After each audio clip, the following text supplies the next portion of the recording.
Acharya S. noted the similarities between Moses, the Hebrew lawgiver, Manu, the Indian legislator, Minos, the Cretan reformer, and Mises, who also had tablets of stone upon which laws were written. Allegations that Moses was just another fictional character cannot be supported by credible sources, just as other accusations revealed earlier. Acharya S.'s source is Deceptions and Myth of the Bible by Lloyd Graham, published in 1991. This book is also a terrible reference which has no original source material.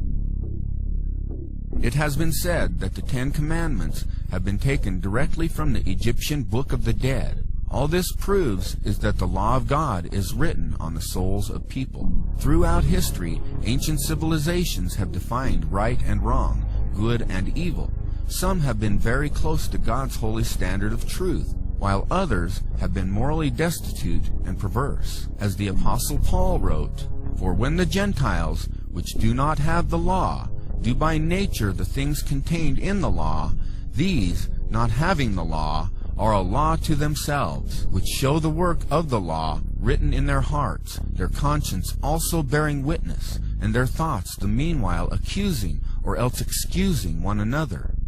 In other words, we all have knowledge of God's universal and moral law. All humans have a common concept of what is morally right and morally wrong, such as murder, stealing, lying, and committing adultery. Justin Martyr, a second-century Christian defender, wrote, "When we say that Jesus Christ was produced without sexual union, was crucified, and died, and rose again, and descended to heaven, we propound nothing new or different from what you believe regarding those whom you call the sons of Jupiter." He also wrote, "And if we even affirm that he was born of a virgin, accept this in common with what you accept of Perseus." Justin Martyr was raised in a pagan home and was familiar with Greek philosophy. All these passages suggest that Justin Martyr is simply attempting to convince skeptical pagan audiences by parallels that would be familiar and communicable to them. He was also attempting to convince the Roman emperor that Christian teachings and claims were not that different from other religions that enjoyed Rome's protection, while Christians were being persecuted and killed for their beliefs. J. Gresham Machen, a New Testament professor at Princeton Theological Seminary, stated, "When Justin Martyr refers to the birth of Perseus as a birth from or through a virgin, he is going beyond what the pagan sources contained." There seems to be no clear evidence that pagan sources used the word virgin as referring to mothers of heroes, mythical or historical, who were represented as being begotten by the gods.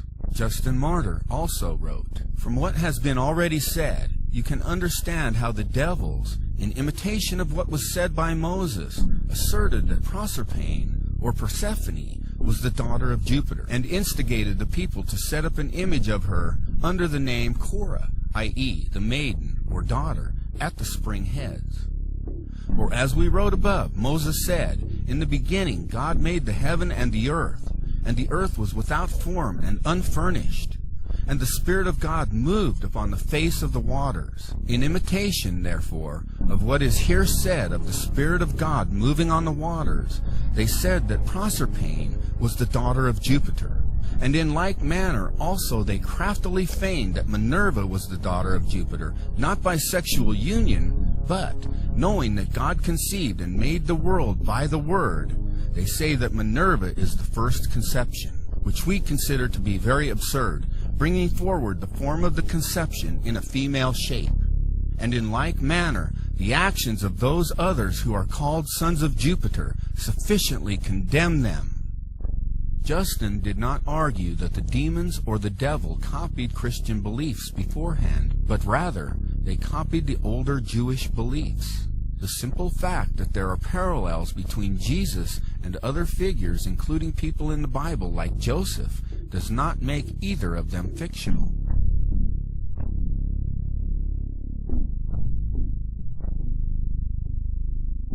The documentation for a historical Jesus is actually much more compelling than the documentation for other ancient figures like Confucius and Buddha. If liberal scholars applied the same arbitrary standard of rejection of historical evidence to other ancient historical personages besides Jesus, such as Julius Caesar or Alexander the Great, they would be forced to reject all history as myth. 42 authors mention Jesus within 150 years of his life. 9 traditional authors of the New Testament, 20 early Christian writers outside the New Testament, 4 heretical writings, and 9 secular or non-Christian sources. On the contrary, only 10 authors mention Tiberius Caesar, the Roman emperor, during Jesus' ministry, within 150 years of his life. The ratio is 42 to 10, yet we do not doubt the existence of the Emperor Tiberius Caesar. Such historical documents confirm that Jesus was executed as a criminal under the authority of Pontius Pilate, who ruled Judea under the reign of Emperor Tiberius. History provides proof that the Christians who began in Judea spread through the Roman Empire and suffered great persecution for their faith, and that these Christians derived their worship and religion from the person known as Christ, or the Messiah. Tacitus was governor of Asia in AD 112 and was known as the greatest historian of ancient Rome. In his Annals of Imperial Rome, Tacitus wrote about Emperor Nero's persecution of the Christians. He says, "To suppress therefore the common rumor, Nero procured others to be accused, and inflicted exquisite punishments upon those people who were commonly known as Christians. They had their denomination from Christus, or Christ, who in the reign of Tiberius was put to death as a criminal by the procurator Pontius Pilate. This pernicious superstition, though checked for a while, broke out again, and spread, not only over Judea, the source of this evil, but reached the city of Rome also." Lucian, a Greek writer of the latter half of the 2nd century, spoke scornfully of Christians and Jesus, never assuming or arguing that Jesus was unreal. Lucian said, "You see, these misguided creatures start with the general conviction that they are immortal for all time, which explains the contempt of death and voluntary self-devotion which are so common among them. And then it was impressed on them by their original lawgiver that they are all brothers from the moment that they were converted, and deny the gods of Greece, and worship the crucified sage, and live after his laws. All this they take quite on faith, with the result that they despise all worldly goods alike, regarding them merely as common property." Suetonius was the official historian during the reign of both Emperor Trajan and Adrian. Speaking of the Emperor Claudius, who ruled from 41 to 54 AD, he wrote, "He banished the Jews from Rome, who were continually making disturbances, Chrestus being their leader." The name Chrestus is another spelling for the name Christ, or Christus. This statement confirms the passage in the book of Acts chapter 18, verse 2, about the exiling of Jews from Rome during the reign of Claudius. Suetonius also recounts punishment by Nero was inflicted on the Christians, a class of men given to a new, mischievous superstition.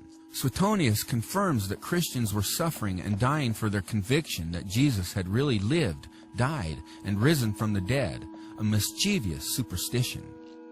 Pliny the Younger was governor of the Roman provinces of Pontus and Bithynia in AD 101 to 110. In a letter to the emperor, Pliny the Younger requested specific instructions about the interrogations of Christians whom he was persecuting. He said he made them curse Christ, which a genuine Christian cannot be induced to do. He continued, "They affirmed, however, that the whole of their guilt, or their error, was that they were in the habit of meeting on a certain fixed day before it was light, when they sang in alternate verse a hymn to Christ as to God, and bound themselves to a solemn oath, not to any wicked deeds, but never to commit any fraud, theft, adultery, never to falsify their word, not to deny a trust when they should be called upon to deliver it up,